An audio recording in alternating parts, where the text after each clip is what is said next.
ningekuwa na amri, hizi mahali zingefutwa. Watoto wakitaka kuoana wakae hapo. Tuulize, familia ya baba mna kiasi gani? Iki. Ya mama iki. Wape wakaanze maisha. Allah. Allah. Kile kitendo cha familia moja kutoa, iki kingine kina replace. Kinatoa mtu kinabadili na ng'ombe. Jesus. Ikafika mahali watu wanaanza kuona kama huyu nimenunua kitu. Sisi kule kwetu Mbeya kuna mambo ya ajabu sana.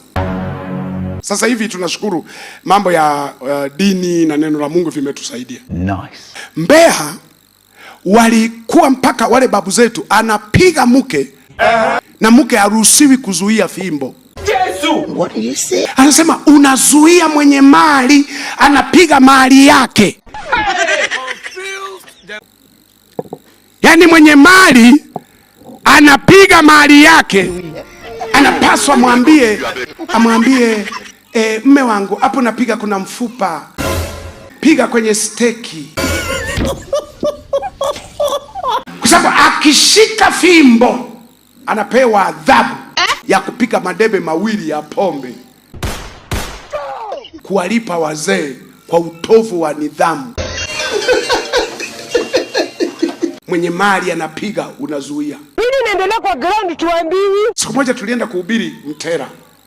Waliokoka wa mama wa Kimasai wengi sana. Sasa tukashangaa siku ya pili, ya tatu, ya nne wa mwenzao wakaja. Na wao wakaokoka. Tukashangaa wale wamama wanashangilia, wanaruka ruka, tukasema wamefurahi tu kwamba waume zao wameokoka.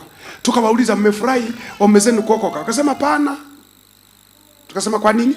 Wakasema sasa tumepona fimbo. Asema tulikuwa kila tukitaka kuja huku wanatuambia ili mupewe ruhusa viboko. Mama wanakubali viboko, alafu wanakuja kwenye mkutano. God forbid. Wanaimba pale, wanaruka ruka, kumbe viboko. Wanasubiri vingine kesho. Oh, poor child. Halafu wewe upigwi, unani siku ya kuja kanisani unaamka asubuhi unasema sijui niendelea. Wakati wenzio walikuwa nakuja kanisani kwa ruhusa ya viboko. Akawa mwenzao walipookoka ndio wakasema. Sasa unajiuliza, why upige mtu kwa sababu ya kwenda kanisani? Ni mali yake. Ni mali ambayo anaweza kuifanya anavyotaka. Nani naeleza wewe? Hebu niambie mama, unaishi kwenye situation kama hiyo, unakosaje stress? Unaishi na mtu ambaye hajakuweka value, heshima, yani kwamba ni mtu anayepaswa kuheshimiwa, ni partner, anakuweka kuwa sehemu ya mifugo yake. Lugha atakazotumia zitakuwa za kibinadamu. Hapana. Treatment, jinsi atakavyokutreat, jinsi atakavyokutunza, atakutunza kama mtu. Ni shida. Ujawahi kuona kuna familia wamenunua gari, mke wake hajui kuendesha? What? Unamuuliza kwa nini? Aendesha gari hapa. Unamuuliza mkeo hana miguu? Anayo. Mikono? Anayo. Macho? Anayo. Kwa nini hajui? My God. Alafu barabarani anasalimiana na wake za watu wanaendesha magari. Mwenzangu mzima. Hasikii hata uchungu. Why mwenzangu hawezi kuendesha, naendesha peke yangu? We don't care. No, umeondolewa kuwa sehemu ya mtu na wewe ni gari lingine.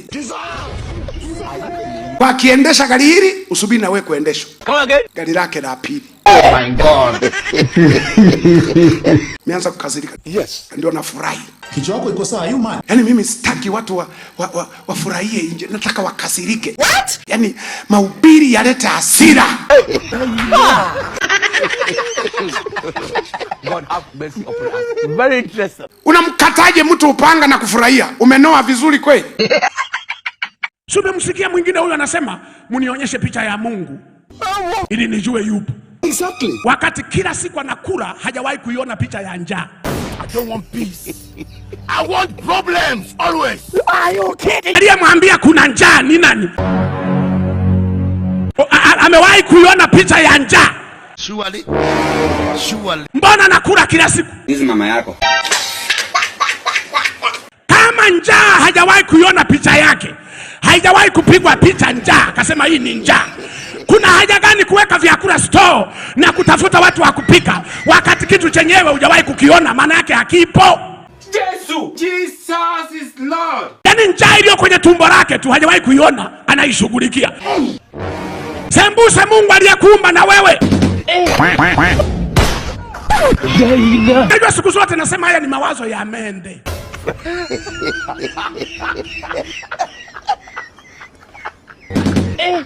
Mende akiwa kwenye chungu cha kande anajiona yeye ni mwelewa kuliko aliyepika kande. Anaramba mchuzi mle, alafu eti akiwa umo kwenye chungu anamtafuta aliyepika kande. Anasema hivi, aliyepika kande hizi ni nani? Anamwangalia, hamuna, hayupo. Hizi kanda hazina mwenyewe. Yuko kwenye chungu cha kande anamtafuta mpika kande. Aliyekwambia mpika kanda anakaa kwenye chungu cha kande nani? Kiongozi amerudi tena. Na niliwaambia once Mgoga amenyamaza kidogo, jua anakuanga anafanya research. Sasa leo amekuja amesema hii mchezo ya watu kulipa dowry, yeye anaona ni kama it makes sense. Kuna venye ana propose ati watu wakiagria kwamba wataka kuishi pamoja, wazazi wa meet, wapatane kwa meeting, then wa agree ile mahari wangetoa, mzazi wa msichana atoe kidogo, mzazi wa kijana atoe kidogo, then wa hand over hiyo mali yote ama hizo vitu zimechangwa kwa hawa young couples, at least waanze waanzie maisha. Mimi nakwambia Mgogo anakuanga always right, sometimes anakuanga always different from others, because ukiangalia decisions zenye ana make ama advices anatoa si mbaya vile, but anasema imagine unajaribu kulipa dowry then unaenda kustruggle, unaona. So anasema it will be better kama watu watagree that ile nyingetolewa ipewe hawa jamaa wa kickstart nayo life. Si maoni mbaya, ni maoni yake. Maybe kuna reason to why yeye ameamua kusema hivyo. So pia kama wewe unaona huyu Mgogo anaweza kuwa na tu lead astray, pia unafaa kusema tu watu wajue hapana, huyu Mgogo hapa amekosea. Na kama unaona at least ako na point, pia tunampatia flowers zake. Because unajua yeye ni mchungaji, maybe amesoma Biblia kidogo, amepatana na clause yenye inasema this and this is not right, we should do this and this. So hapo mimi siwezi bisha kwa sababu I don't know the reason to why ame come up na hiyo advice.